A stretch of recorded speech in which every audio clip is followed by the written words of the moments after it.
बहुत समय पहले देवता और असुर आपस में युद्ध करते रहते थे और देवता धीरे धीरे कमजोर पड़ने लगे।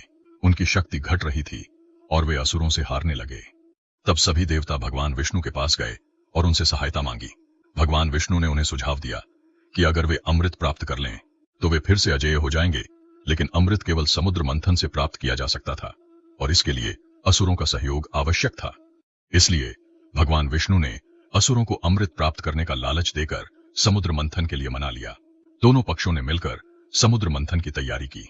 मंदराचल पर्वत को मथानी के रूप में और नाग वासुकी को रस्सी के रूप में उपयोग किया गया। देवता एक ओर और असुर दूसरी ओर खड़े होकर नाग को खींच रहे थे, जिससे चारों ओर समुद्र की लहरें उठ रही थीं और वातावरण में एक दिव्य ऊर्जा उत्पन्न हुई, जिससे समुद्र मंथन के दौरान कुछ प्रमुख वस्तुएं समुद्र से निकलीं। सबसे पहले मंथन से घातक विष निकला, जिसने सबको भयभीत कर दिया।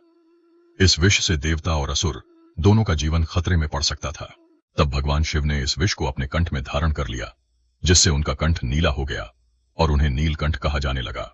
उसके बाद दिव्य रत्न और जीव का प्रकट हुए, जैसे कौस्तुभ मणि जो तीव्र प्रकाशमान थी, ऐरावत हाथी, उच्चैःश्रवा सफेद घोड़ा आदि। देवता और असुर इन अद्भुत वस्तुओं को देख अचंभित हो गए। कौस्तुभ मणि को भगवान विष्णु ने धारण किया और दिव्य जानवरों को क्रमशः इंद्र और असुरों ने धारण किया।